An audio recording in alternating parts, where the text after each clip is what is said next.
کے بعد اگلا باب ہے باب فضل غنی الشاکر وهو من اخذ المال من وجهه وصرفه بوجوهه المأمور بها۔ شکر کرنے والے دولت مند کی فضیلت کا بیان۔ اس سے پہلے آپ نے دیکھا ہوگا ریاض الصالحین کا انداز یہ ہے جیسے باب الخوف اور تو ساتھ ہی باب الرجا، جہاں خوف دلانے والی حدیث ہے وہاں پر امید دلانے والی بھی، اور جہاں جنت کا حال وہاں جہنم کا حال۔ جہاں ایک طرف یہ پیچھے آپ گزر چکے ایک دو باب پیچھے، اگر آپ کو ذہن پہ زور ڈالیں تو آپ کو یاد ہوگا کہ دنیا میں فقر اور یعنی کم سے کم مال و دولت پر راضی رہنے کا بیان تھا، تو یہاں پر اب دوسری طرح کی احادیث لائی جا رہی ہیں جس سے آپ کو یہ معلوم ہوگا کہ دین میں کس قدر اعتدال ہے۔ ان چیزوں میں اختلاف یا کنٹراڈکشن نہیں ہے، اس میں یہ ہے کہ انسان کو اللہ تعالیٰ جس حال پر بھی رکھے اس پر وہ راضی اور شاکر اور قناعت گزار ہو۔ اور پھر فرمایا کہ جو شخص حلال طریقے سے مال کمائے اور جہاں خرچ کرنے کا حکم ہے وہاں خرچ کرے تو ایسا مال انسان کو نقصان نہیں دیتا۔ قال اللہ تعالی فَأَمَّا مَنْ أَعْطَى وَاتَّقَى وَصَدَّقَ بِالْحُسْنَى فَسَنُيَسِّرُهُ لِلْيُسْرَى۔ پھر جس نے راہ خدا میں اپنا مال دیا، اس سے ڈرتا رہا اور جس نے اچھی بات کی تصدیق کی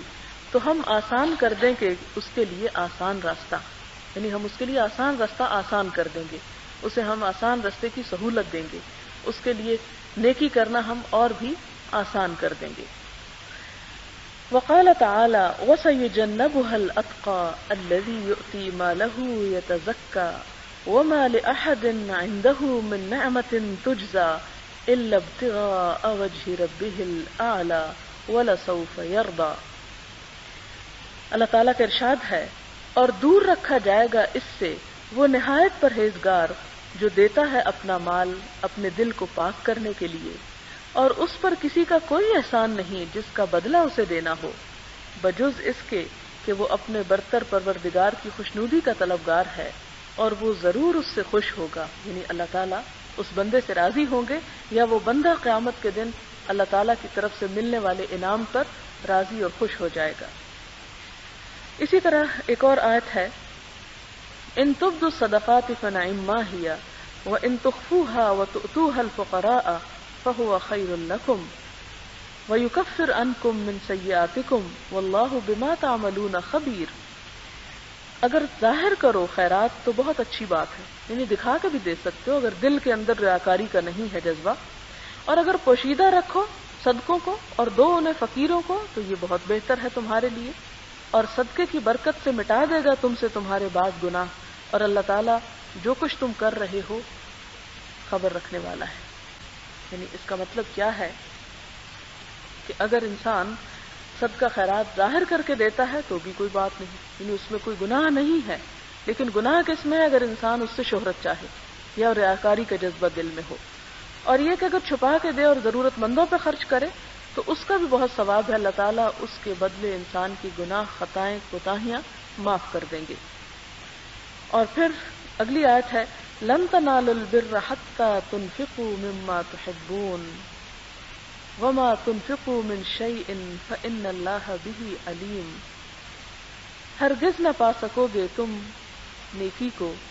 جب تک نہ خرچ کرو اللہ کی راہ میں ان چیزوں کو جن سے تم محبت رکھتے ہو،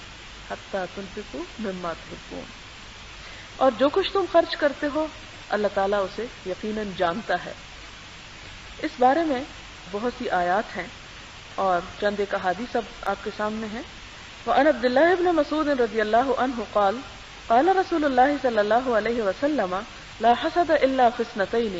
رجل آتاه الله مالا فسلطه على هلكته في الحق ورجل آتاه الله حكمة فهو يقضي بها ويعلمها متفق علیہ۔ حضرت عبداللہ بن مسعود سے روایت ہے، فرماتے ہیں کہ حضور صلی اللہ علیہ وسلم نے فرمایا حسد یا رشک جائز نہیں ہے مگر دو خصلتوں پر، ایک وہ شخص جس کو اللہ تعالیٰ نے مال عطا کیا ہو اور مال کو راہ حق میں بے دریغ خرچ کرنے کی صلاحیت بھی دی ہو، اور ایک وہ آدمی جس کو اللہ تعالیٰ نے حکمت عطا کی ہو یعنی علم، اور وہ اس حکمت کے ذریعے فیصلے کرتا ہو اور لوگوں کو حکمت کی تعلیم دیتا ہو۔ بخاری اور مسلم۔ اگلی حدیث ہے حضرت ابن عمر سے روایت ہے، حضور صلی اللہ علیہ وسلم نے فرمایا کہ حسد جائز نہیں مگر دو خصلتوں یعنی دو عادتوں پر، ایک وہ شخص جس کو اللہ تعالیٰ نے قرآن حکیم عطا فرمایا ہو اور اس کے دن رات قرآن کی تعلیمات کے مطابق بسر ہوتے ہوں، یعنی عمل بھی کرتا ہو، اور دوسرا وہ شخص جس کو اللہ تعالیٰ نے مال عطا فرمایا ہو اور وہ اپنے مال کو دن رات راہ خدا میں خرچ کرتا رہتا ہو۔ بخاری اور مسلم۔